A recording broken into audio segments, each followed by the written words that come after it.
Many African countries now pride themselves of being independent, but I dare question our independence. Of course, we now govern ourselves politically. Of course, we now have national anthems.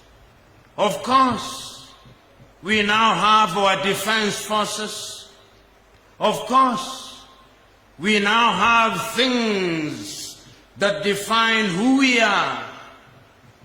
And there is something good about that. And it also helps to remind us of the leaders who sacrificed that we may be where we are, although that is only but the beginning. You, the people of Lesotho, remember one of your greatest men, King Moshoeshoe, and you will remember of him that when the white man came here, he was able to resist gallantly. And this mountain republic in many ways preserved our culture because he was a brave man who led brave people. And that is why you proudly say the mountain kingdom of Lesotho. That is why the people of Lesotho still retain their culture. That is why even when you wear your now much more improved blankets, you do so with pride and dignity. That is why when you speak your language, you speak it with dignity. And that is why you are proud people, because in your midst there lived a man, there lived a king who was proud not only about the culture of his people, but about the culture of the continent of Africa. And that is why this afternoon you've said, as I talk about the leadership of Africa, I should remember him, and remember him I do. You've also said that I should remember the Osagie for Kwame Nkrumah. But who can forget the Osagie for Kwame Nkrumah? And it's always instructive that when Nkrumah entered the political scene in Africa, it was different. When for the first time the world started recognizing him as a great African icon in 1945 in Manchester, in the United Kingdom, during the 7th meeting of pan-Africanism. He was invited by those who were then fighting to regain their independence in what was then known as the Gold Coast. And no sooner had he arrived in the Gold Coast that we now refer to as Ghana, there was a difference. It was as if the Ghanaian freedom movement had received an injection of intellectual steroids. It was never the same again. And I dare say that Africa has never been the same again since that Ghanaian colossus bestrode the continent. He led Ghana, or Gold Coast, to regain independence as Ghana on the 6th day of March, 1957. And he was always very clear, even in those early days, that the independence of Ghana meant nothing unless the rest of Africa was free. He spoke times without number after that. In 1958, he summoned all the leaders of the then independent African countries in Accra, Ghana, and repeated it, reminding his audience that Africa had to unite, because if she did not unite, she would be weak. And he did not stop there. In 1961, in Casablanca, Morocco, he once again reminded his audience that the 53 African countries that had been carved out in Berlin in 1884 and 1885 were created in the image of the European powers, and that if they did not unite, Africa would be weak. He was right. He did not stop there. In 1963, in Addis Ababa, Ethiopia, on the 25th day of May, 1963, he reminded his audience, comprising of the leaders of the then freed African countries, 32 of them. He told them, let us unite now before you become used to your independence and your sovereignty, he said.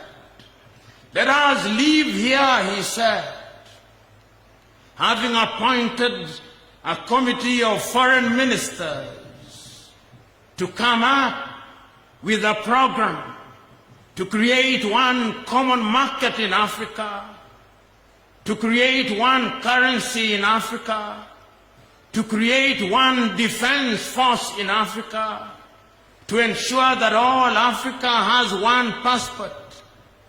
They listened to him not. And he said, if we do not do so, Africa would remain weak economically and politically. He reminded his audience that if we did not unite, the imperialists would come back under neocolonialism, and they would manipulate us and would be fighting amongst ourselves as to who was Anglophone, who was Lusophone, and who was Francophone.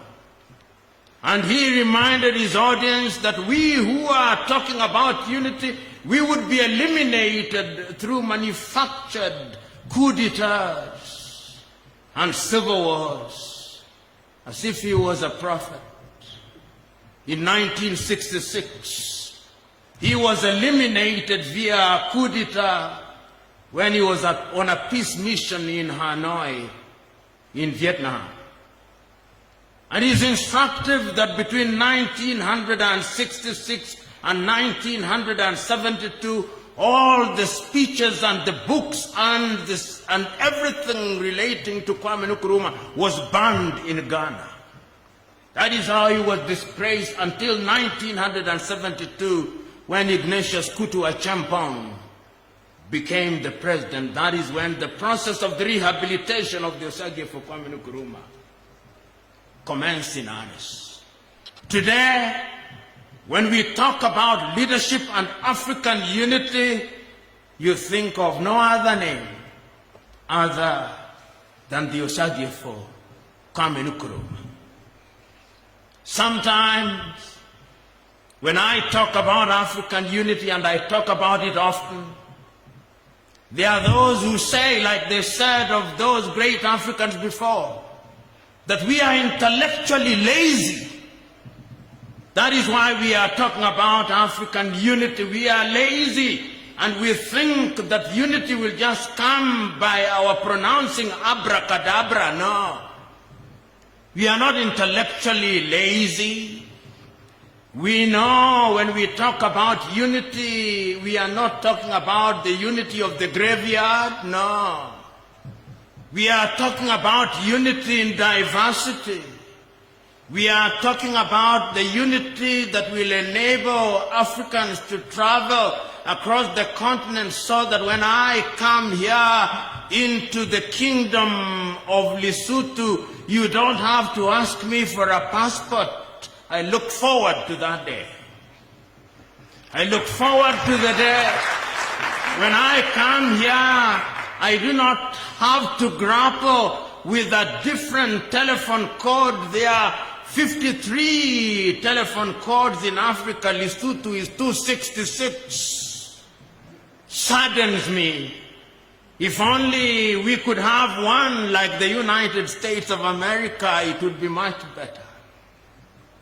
When I come here, Having flown, if I were to fly directly from Nairobi, Kenya to Maseru, I would not need another COVID test, because in the United States of America, you fly from Boston, Massachusetts to San Francisco in California, 6 hours. You don't need another COVID test.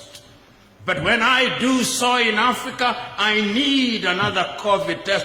The poorest continent in the world, spending money where it ought not to be spent. We are not intellectually lazy. Some say that we are romantics, that we romanticize the Union of Africa. How can we romanticize such an important thing? Kingdom of Lesotho is a great kingdom, but its population at best is only 2 million. If you are in the business of manufacturing 2 million, a market of 2 million is not sufficient. But when we unite and we remove the tariff and non-tariff barriers standing in our way, Lesotho will produce beef, and there'll be a market of 1.4 billion. Lesotho could be the Switzerland of Africa. Or is it that Switzerland will become the Lesotho of Europe? Perhaps that is the better way to put it. So today, when we talk about leadership and you ask me to talk about those leaders, that is the message that they were sending to us. And you asked me to talk about Thomas Sankara, perhaps the younger generation think that the Osagyefo is too remote in history. The man in whose honor we are assembled here today, Kennedy, only reads about the Osagyefo Kwame Nkrumah in history books. But Thomas Sankara lived when you are alive. He was here in Burkina Faso in 1983. He was a military man just as you are. He participated in a process that eliminated a neo-colonial regime. The country was then known as Upper Volta. He said, "Why are we called Upper Volta?" He changed the name into Burkina Faso, the land of the upright man, and he said that the people of Burkina Faso would be called the Burkinabe, the upright man. He came at a time when Burkina Faso could not feed ourselves, and he said that we can feed ourselves. He said that we can produce enough food to export. He said that we shall no longer be controlled from Paris, France. They took him out in 1987, and as I speak now, a trial is going on in Ouagadougou. People who are alleged to have taken him out courtesy of the colonial power France. The spirit of Thomas Sankara is the spirit that we need now, so that Africa can recognize ourselves, so that Africans can realize that we have the ability to do things for ourselves.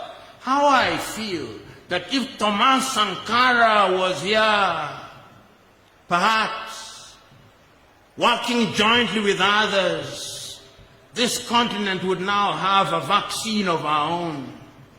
We are going through a pandemic, but I'm quite certain that the Basotho, like all Africans, are waiting for the British to give them AstraZeneca. You are waiting for the Americans to donate to you Moderna or Johnson & Johnson. You are waiting for the Russians to give you Sputnik. And you are waiting for the Chinese to give you Sinovac. For how long will Africa be begging? And you tell me you are independent? Oh, Makame says that it is dependent independence.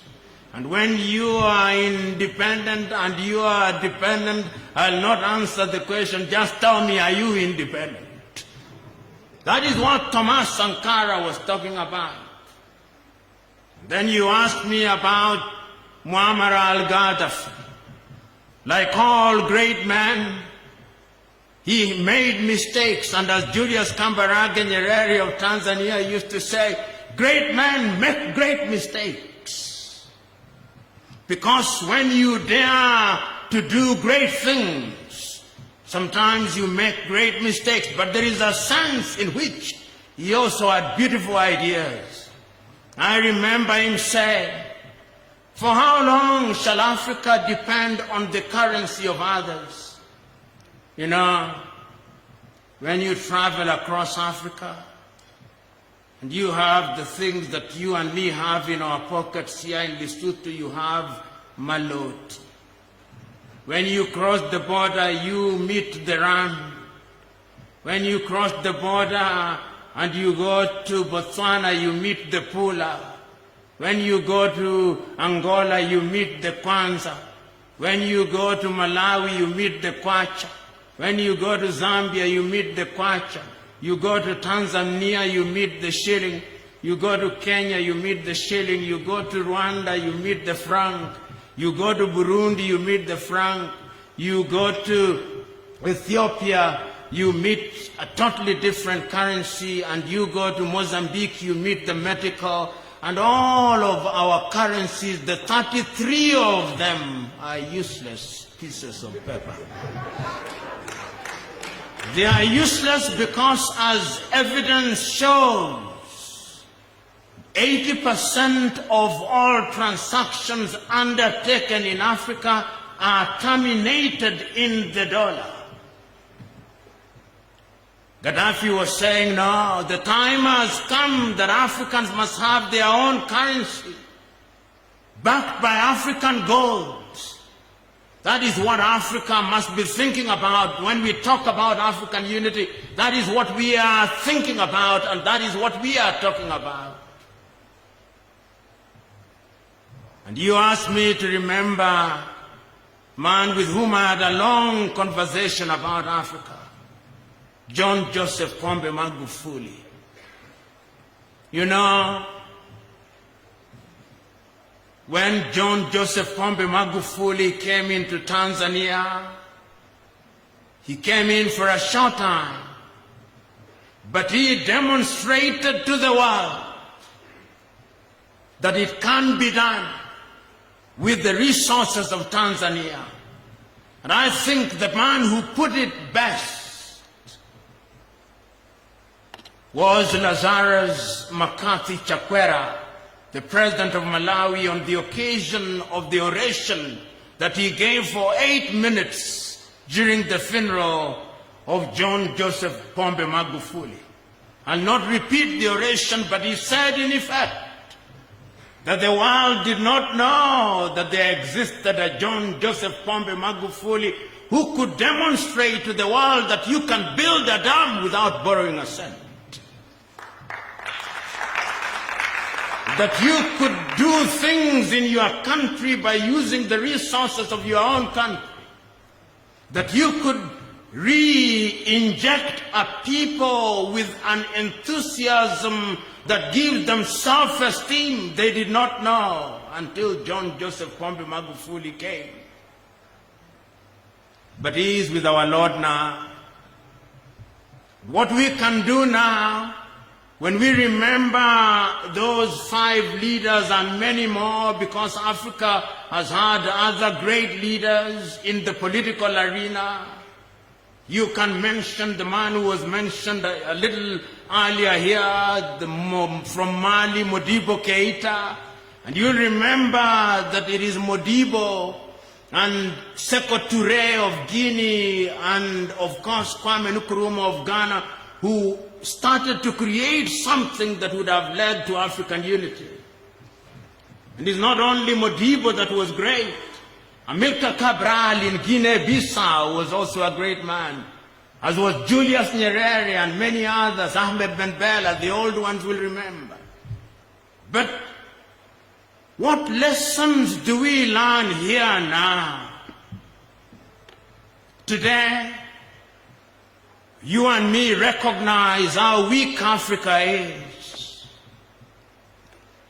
Writing in 1963 in a book entitled Africa Must Unite, Kwame Nkrumah says,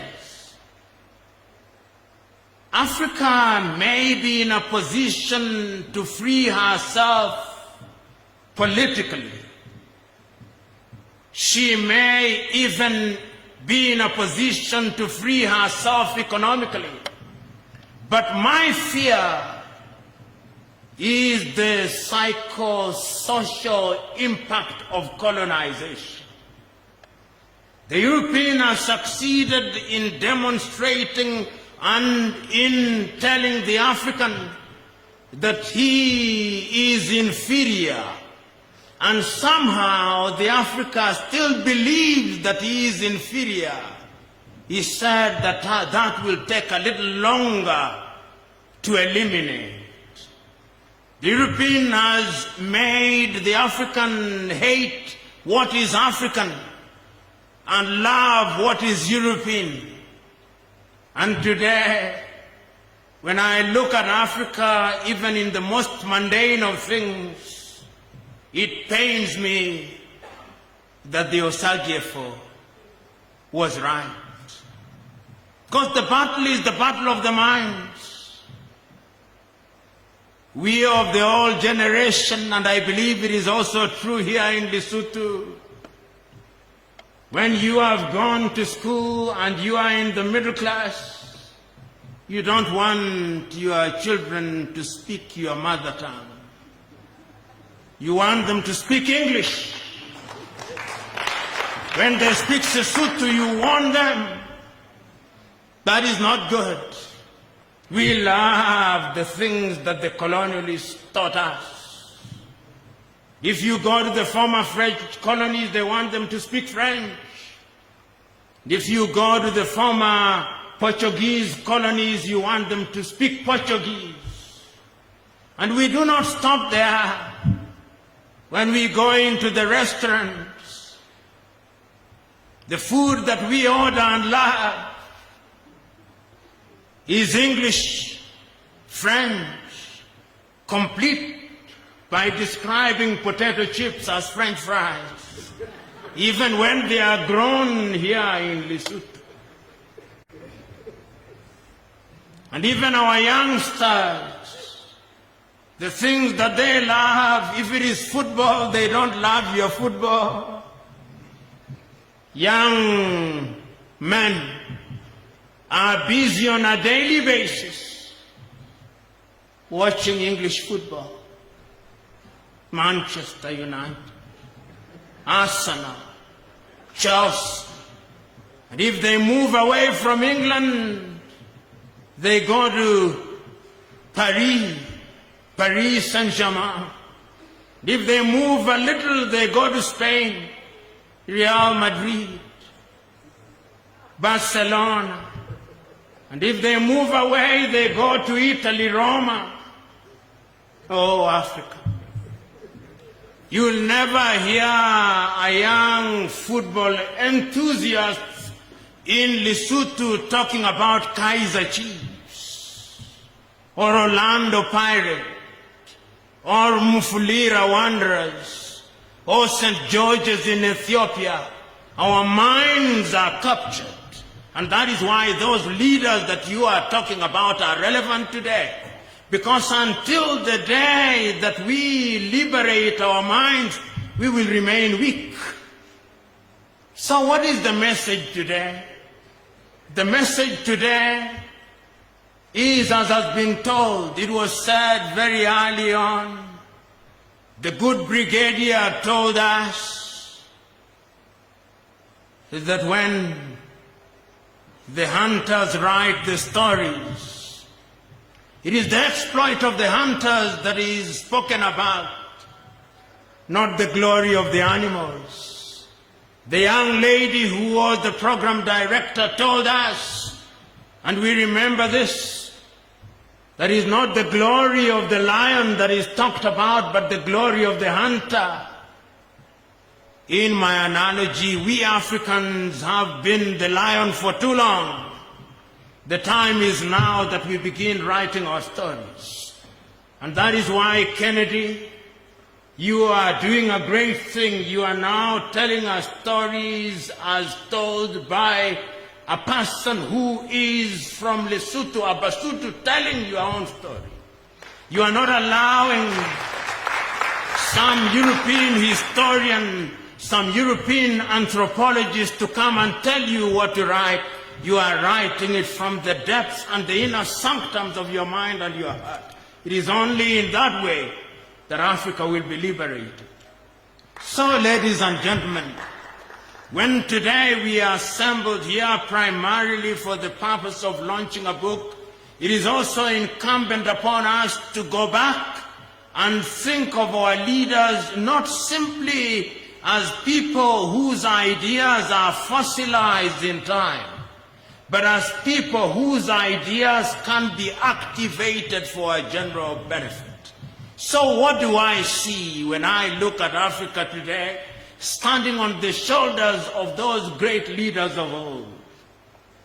When I stand on the shoulders of King Moshoeshoe I, of the Basotho people, this is what I see. I see an Africa where people are proud of their culture, because that is what he fought for. I see a people who are proud of being the Basotho, but also proud of being Africans. I see a people who are proud and dignified. I see a people who recognize that our dignity lies in our diversity, standing on the shoulders of Moshoeshoe I. I can see it. When I stand on the shoulders of the Osagie for Kwame Nkrumah, accuse me all you want, call me intellectually lazy, call me a romanticist, call me naive, but when I stand on the shoulders of the Osagie for Nkrumah, this is the Africa that I see. I see an Africa one day where there'll be a single passport for all of us. I see an Africa one day where there'll be a single telephone code for all of us. I see that Africa. I see an Africa one day where there'll only be one ambassador for the entire continent of Africa at the United Nations. I see an Africa one day that will be sitting as a permanent member of the UN General Assembly. I see that Africa. I see an Africa one day where the defense forces of Lesotho will be merged into an African defense force. I see that Africa. I see an Africa one day where the Maloti will be dead. I see an Africa where the Rand will be dead, the shilling will be dead, the Kwanza will be dead, the Kwacha will be dead, the Birr will be dead, all these useless currencies will be dead, and there'll only be one currency, the Afro, or whatever name we choose to give it. I see an Africa one day where we will not be walking around the world with bowls in our hands, begging for vaccines. I see an Africa where when we go into the classrooms, our children will not be taught the parts of a tree, but they'll be taught the value of a tree. And we shall make our own medicine. I see that Africa. That Africa I see when I stand on the shoulders of the Osagie for Kwame Nkrumah. I see an Africa as I stand on the shoulders of Thomas Sankara, an Africa where we will define ourselves, an Africa where we will reclaim the thing that had been taken out of us, so that like Thomas Sankara came and renamed Upper Volta into Burkina Faso, I see an Africa one day where Livingstone in Zambia will no longer be Livingstone. It shall have an African name. I see an Africa where there'll be no Blantyre. I see an Africa where there'll be no Victoria Falls. We shall call it Musio Tunya Falls. I see that Africa. I see an Africa where all these colonial names will disappear.